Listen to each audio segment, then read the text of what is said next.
You create this piece of content and you think this is going to crush. This is going to be unbelievable. I'm going to go viral. And then you post it and crickets. And then you think, I haven't posted anything in a while. I just need to throw something out there.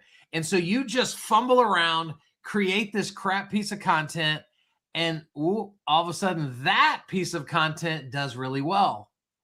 And then we're frustrated because there's no rhyme or reason. Well, until now, because what we're going to walk you guys through is Shane has leveraged Claude to look at his insights from social so that he no longer has to guess what's working and what's not working. How do we create more of what's working and less of what's not working? Well, we're going to begin to solve that equation today. Yeah. And so Kyle, like what I did was I was really leaning into Claude, and I was starting to really focus on Facebook as my primary platform. And so I want to just back up and give a couple of core principles for social media. I started to see a significant amount of growth when, or more consistent growth when I streamlined my audience. And so what I started doing is every day for a month, every time I'd see a story from someone, any content from anyone, I'd click on their profile and make sure they were in lending. And if they weren't, I unfriended them. Yep. And so I'm still doing that. It's like, there's like, cause again, I had an admin running my social for a while. Like over time, you just have to really like clean things up. And I'd see a story from like somebody, like a gal in a swimsuit. I'm like, who is this? Like, why is she on my social? And it's like, oh, she's a real estate agent. They were always real estate agents in like Arizona, of course. Right. And I'm like, well, that's not my audience unless I was a single guy in Arizona. Right. And so like I started to go unfriend people, and then I just added back the right audience. So the goal being that like my 5,000 friends, my 8,100 followers are in lending. And so that's kind of like principle number one. Then I think you have to be consistent with social media. Social media is like a farm. It's like one of those old farm pumps, right? Yep. Where you're like pumping for water and you got to build up a bunch of pressure. And so, man, you're doing a bunch of content. You're getting like no love. And you're like, geez, this is a waste of time. And yeah, it is a waste of time if you stop right there. What you have to do is consistently be putting out content. Now, there are a lot of gurus.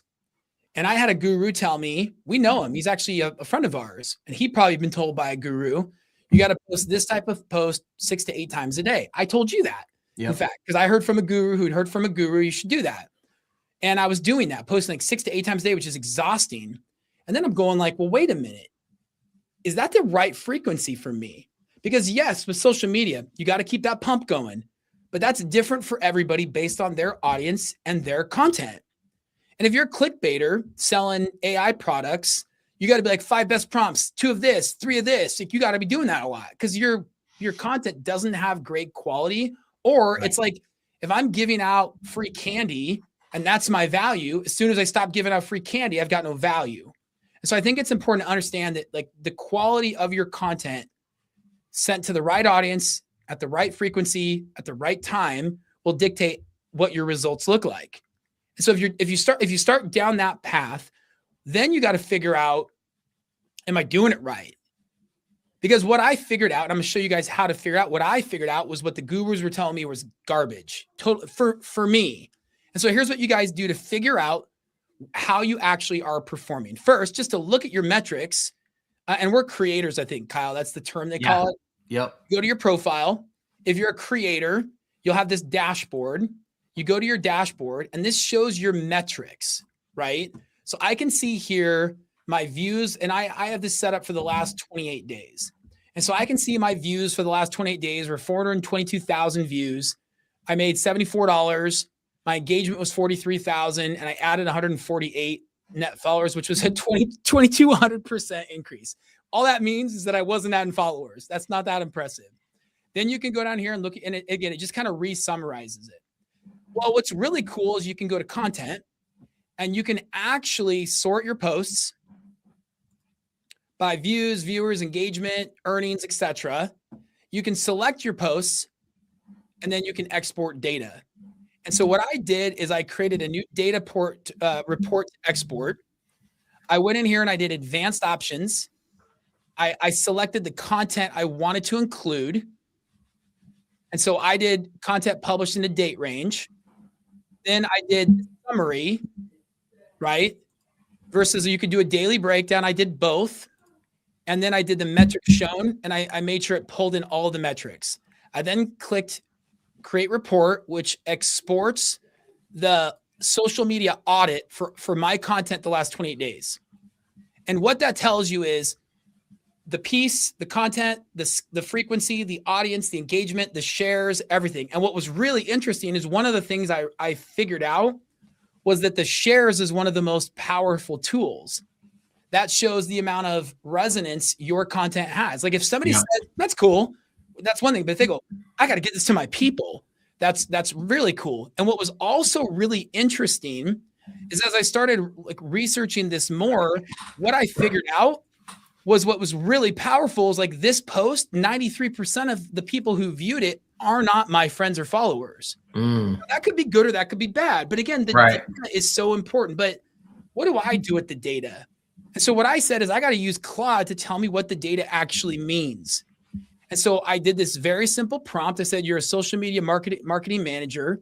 You specialize in Facebook. Analyze the last 28 days of my data. What are the best times to post? What content did the best? Be brutally honest. Expose it all, good and bad. And then it said, hey, I got to be honest. It said, I was doing way too many posts. It said, it's diluting. And I was like, oh, dang. Your total impressions across these 107 posts, like, and it kind of gave me all the numbers. And this I actually have improved it even more since then, because I had 190,000. Now I'm up to 400,000. I said, what's working? What's underperforming? And it gave me the honest truth. And it told me like really flopping is my reels. And so what somebody had told me is, dude, you got to be doing more videos and you got to be posting 6 to 8 times a day. Totally wrong for me and my audiences. And so it was actually, quite frankly, like, I mean, Claude ripped me. It's like, dude, you suck. Like in most areas. And isn't that actually just true in general? Like I'm not good at 80 different things. I'm good at like 5. Yeah. And so then just naturally you go, well, I better do more of the things I'm good at and less of the things I'm bad at. It's no different for social media. And so what this did is it told me when to post. Best time slot was Thursday at 11 a.m., Monday at 7 a.m., and Friday at 7 a.m. I would have not thought that. Wow. Then it said like your 7 a.m. weekday slot is really strong. Now here's what was crazy. Where you're wasting posts, 12 to 1 is the dead zone. I was like, oh, okay, 20 posts and they average like nothing. You're publishing a lot of content in the afternoon when your audience isn't engaging. Weekends are weak, which I know that, right? The saves tell a story. The saves, not the shares. 74% of my posts got 0 saves. But the post that did get saved revealed what your audience values enough to bookmark, right? So I just thought this was really, really powerful. Yeah. So guys, all you have to do, go into your Facebook, go to that content section in your dashboard, export the 28 days, run it through a simple 2-sentence Claude prompt I used Opus 4.6 for that. And so now what I'm doing is I'm taking my content. I did that 2 weeks ago. Now I'm like, hey, so now I'm going to be gone the rest of this week. This is really cool. I'm going to be gone all week. I'm taking my daughter to Disneyland. And so what I actually did is I said, when should I post these posts? I said, do it Monday, Wednesday, Friday at this time. I pre-scheduled all my content. It's awesome. But because now I know that I don't need to send out 18 different things a day, I'm like, sweet, I'll do like 2 a day. I'm going to do this type and this type in these windows. And that's all I'm doing. Yeah. I don't need to record a bunch of reels. I don't need to do stories. For me, stories aren't working. Yep. And again, it's not that it's, and that's the thing about social media. The guy who told me, who feedback was completely wrong for me and probably completely right for him. Right. He's an AI. Or wrong for everybody. But again, unless you actually have the high-end auditor say that's bad. Yep. Bad timing, bad content, bad window, no saves, no shares, etc. Do this. And so I didn't take it as like, I mean, it was kind of humbling. It's like, dude, you've done all of this work, 107 posts in 28 days, but like you got value out of 15. Humbling first, exciting second.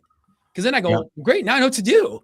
I don't need to be on Well, Facebook as much. But the other side of this is, if you wouldn't have done the 107, I wouldn't have known. It may not have really had enough data to truly be able to give you good feedback. So here's what's exciting about this. Everybody watching this is currently doing it wrong. Yeah. Everyone, unless you've run the audit that tells you how to do it right, you are by like all laws doing it wrong. Right.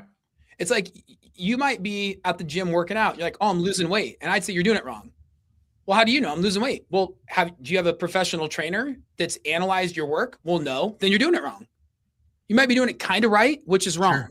You might be doing it 90% right, which is wrong. Right. Yep. Like in the fire department, if I didn't do it 100% correct, people died. So there wasn't like, I'm 99% right. It's like, no, you die or I'm 100% correct. Right. And so that's what's really cool about this is we're all doing it wrong until we leverage AI and a simple export out of Meta to tell us how to do it right. And now what I'll do is I'll run it in another 28 days and it might tell me, hey, like getting better, but try this. Hey, or it might say, actually, some of the things that we thought were wrong, now that we have a little bit more perspective, right? Like maybe my stories are good, right? And so I just think it's a really powerful way to do something very quickly and get a really powerful result. Yeah, and this is one of those things that like we would never coach someone to go do a manual audit of their social media like this. Never. Right? I mean, because it's just exhausting. A complete waste of time. Hours. And so we would always default to like just post something, right? Like all else fails, post something. Now, guys, we have the ability to know for a fact what is and isn't working. Yeah. And so we would be so ignorant to not take advantage of that. And so I will be doing my audit today and I'll be reporting back and I can't wait.